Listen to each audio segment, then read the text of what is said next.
Shockang travel vlog ni Andrea Brillantes kasama si Daniel Padilla.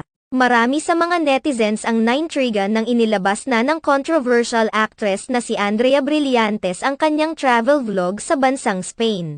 Matatandaan na na-issue noon sina Andrea Brillantes at Daniel Padilla dahil sa mga haka-hak ang lumabas na magkasamang nagbakasyon noon sa Spain matapos ang hiwalayan ni Andrea Brillantes at Richie Rivero.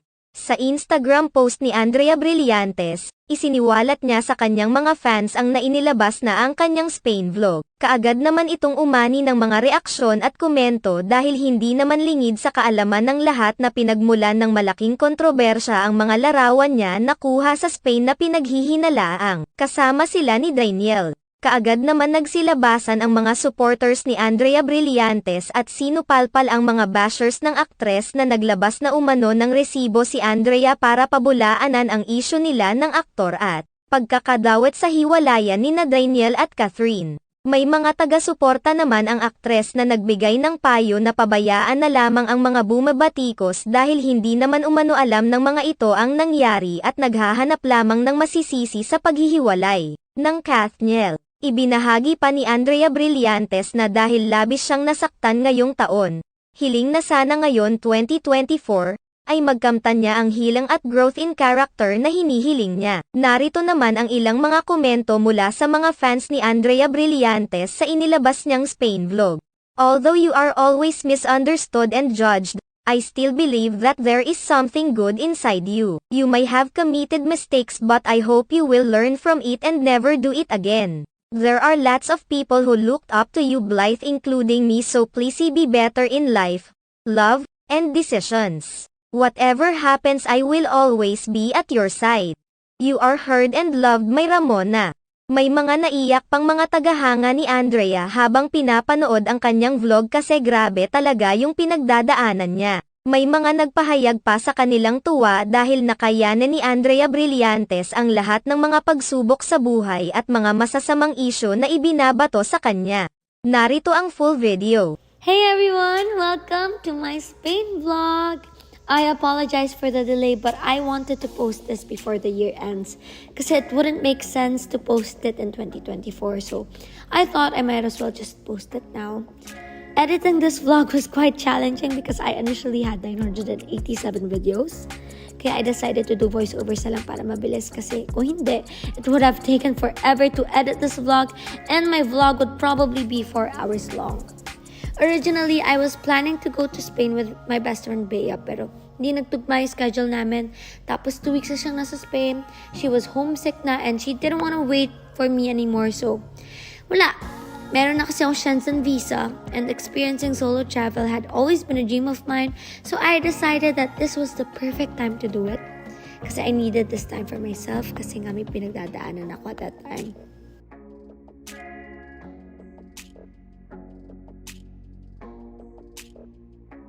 So dito na tayo sa plane. Yes, I'm crying. If hindi nyo alam, I'm scared of planes, heights, and especially turbulence. I had mixed emotions during takeoff. Besides being nervous about flying alone, I was also anxious about what was to come. I had never done anything this extreme alone for myself. I was excited but also scared. And with what I was going through at that time, I felt all my emotions all at once. Pero yan, okay na ako kumakain. Nanonood na lang ng movie. Tapos I had a quick layover in Abu Dhabi. And now, nasa Spain na tayo!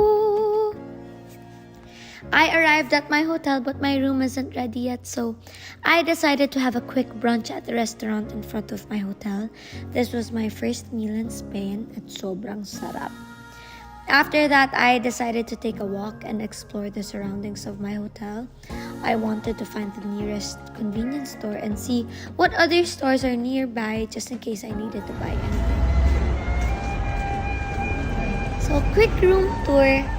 So, this is my room. I requested a small room because I feel like I'll get scared being all by myself in a big room.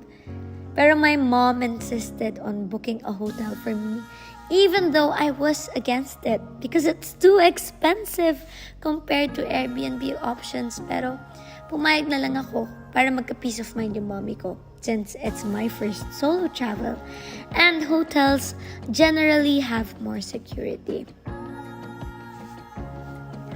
After freshening up and doing my makeup, I decided to visit Retiro Park since walking distance lang naman siya from my hotel. I rented a mini tour. Based on what used to be the cornices of the royal palace, but due to their weight, they were moved here. My tour guide didn't speak English, so she used an audio translator to share the stories behind the park. A mining arts museum. Today is an extension of the ring. Before leaving, I had some snacks, and then I had dinner before returning to my hotel. And that wraps up my first day and night in Madrid. Day 2. I felt really nervous because it would be my first time commuting in a foreign country, and on top of that, I would be doing it alone. I'm not sure nga if it's called commuting pa rin since I'll only be taking the train, but yeah. All my friends and family were still asleep, so wala akong kausap niyan. Kung maliligaw ako, walang tutulong sa akin. Pero yan, nasa train na tayo. I was just listening to music and enjoying the view. Guys, it's official. Nakapag-commute na ako.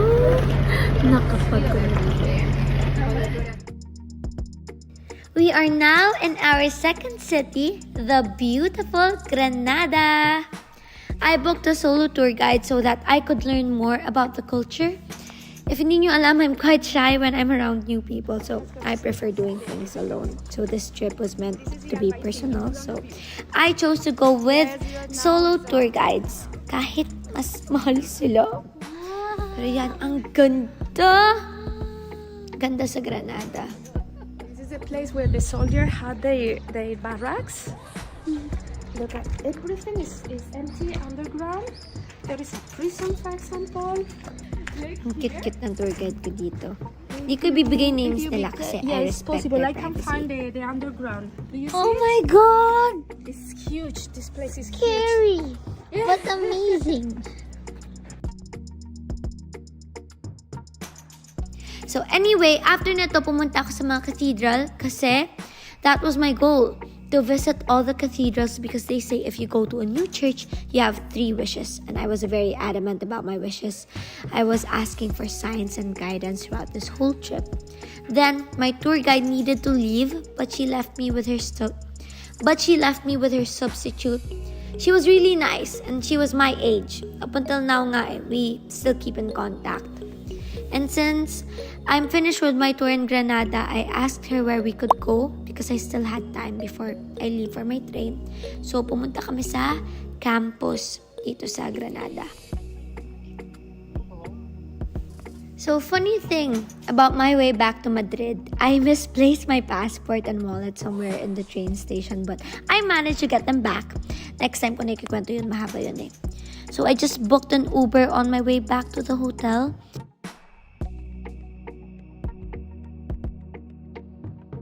So here I am, doing my skincare routine.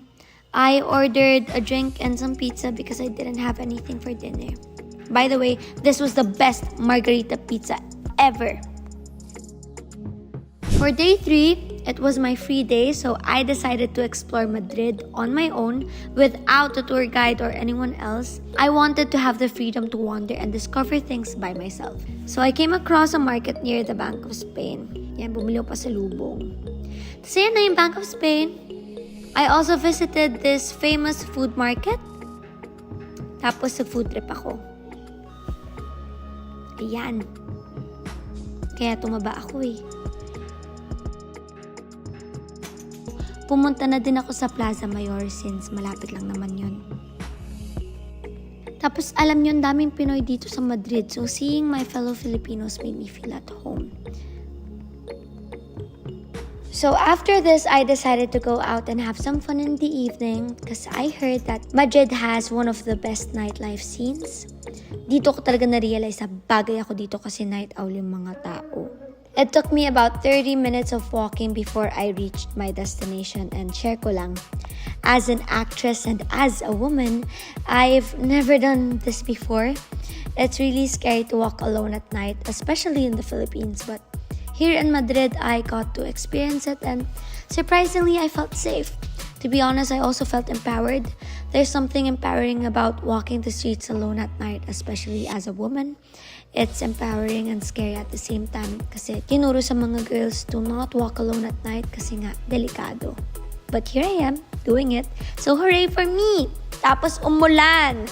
But luckily, I brought my umbrella with me and I reached my destination safely. So pumunta ako sa sikat na club dito sa Madrid. It was crazy. The club had multiple floors. Pero yan, I was just partying and having fun by myself. After a while, I met a group of girls. You can hear them hyping me up while taking pictures of me. They were so nice. They asked if I wanted to join them kasi nga nakita nila mag-isa lang ako. Pero yeah, I went home by myself. Uunahan ko na yung mga nag-a-assume, okay? I didn't bring anyone with me to my hotel. Yan, kausap ko sarili ko sa elevator because I was so proud of myself for surviving the night. It takes a lot of courage to go to a party alone. It's a different experience from going out for lunch or going to the cinema alone. Pero kasi partying alone, kailangan makapal mukha mo dyan and dapat may confidence ka because people might think na you're silly for partying alone. But you know what? This trip was all about experiencing things on my own and trusting myself that I can handle things independently. Sinend ko nga to sa family and friends ko, sabi ko, I think I can survive anything now that I have partied alone. There's something liberating about it. And I think people that are of age, like me, turning 21 in a couple of months, should try it at least once. Day 4, I went on a guided tour of Madrid. Although I had been to the places before, it's always different when you're with a local guide who can share some stories about the places para mas alam yung culture nila. Tapos biglang umulan. Okay, so I just want to share how much I cherished that moment. Kasi you see, growing up, I always had someone holding an umbrella for me. Not because I'm spoiled, but because there's always a crew behind the scenes and some crew members' job is literally to hold umbrellas for actors. So holding the umbrella and experiencing those movie-like scenes where you have to find cover because of the heavy rain meant a lot to me. I was just truly enjoying the simple things and the feeling of being a normal person, even just for a little while. Is that the churros place? Yeah, but this is not one. Okay. Afterwards, from here, I will tell you how to. There is a lot of people waiting here. Yeah. It's okay, I will wait. So after the tour, my guide dropped me off at a famous churros place. TikTok said I had to try it, so of course. Since mahilig ako sa matatamis, syempre kinailangan ko siyang i-try. Since I was alone again, I decided to go to the famous rooftop bar sa Madrid. So here's a fun story. I wasn't aware that you needed a reservation for this place, but a teenage Pinay, nagpa-picture kasi siya sa akin. Tapos in-invited din niya ako to join her and her friend. And we ended up getting along really well, and I had a great time with them. Tinuruan pa nila ako mag-German. Ich liebe dich. Ja, that's so good. sei es mutig. Ich liebe dich. Ich Ich liebe Tapos tinuruan pa nila ako how to use the metro. Sabi ko nga sa kanila, I'm excited to share this experience with my future daughters. In case they want to travel solo someday, I'll tell them, you know, your mom met some lovely strangers and we had dinner and became good friends. It's just one of those girly things. Alam niyo yun, womanhood, a night to remember.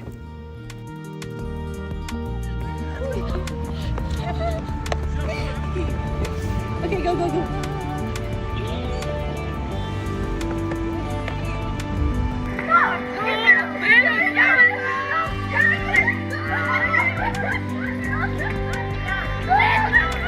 Then here, naririnig niyo ako nagdadrama kasi sobra ko nga na-enjoy yung buong gabi yun. first time in a long time that I'm crying my first tears of joy. Yeah, kasi yun yung first happy tears ko after quite some time. Anyway, tulog na ako.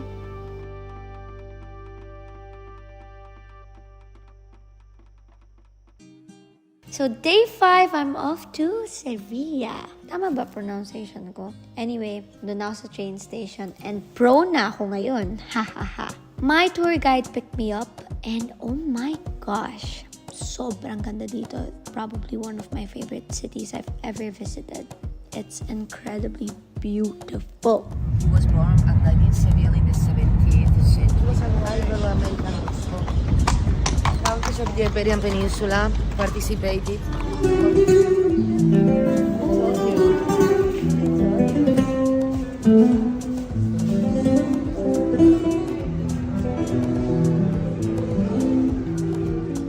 Tapos the cathedral there has this tower.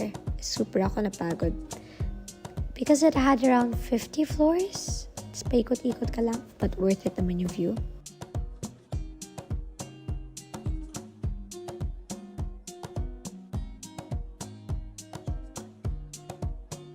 So of course, yung 3 wishes ko nga. And then, pumunta na kami sa Bull Arena.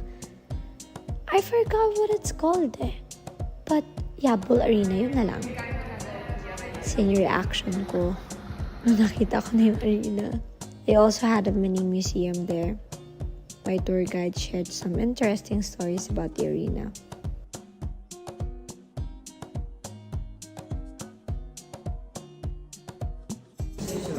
Dressing a black tape. It was the year in which the famous bullfighter died.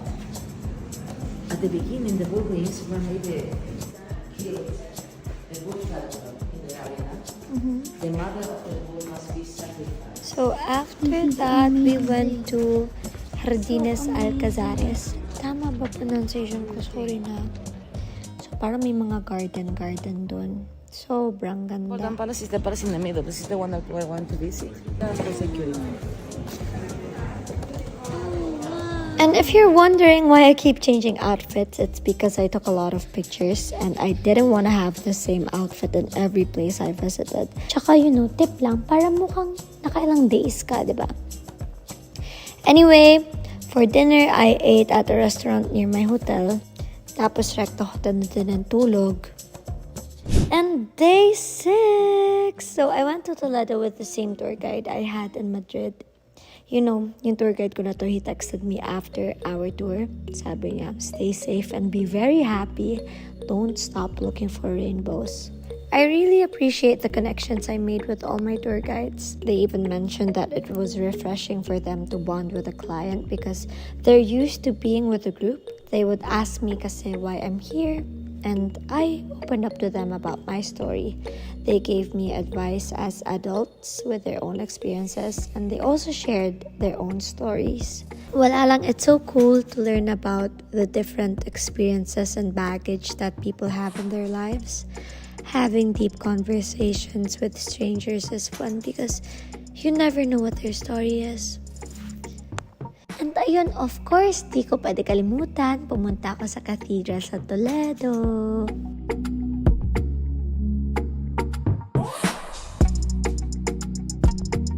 So after my tour, I took the bus back home and I booked a pedicure appointment kasi, my gosh, yung paa ko, puro kalyo na.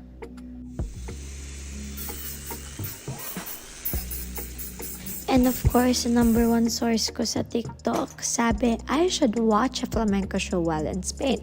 So, andyan ako. And they were all amazing.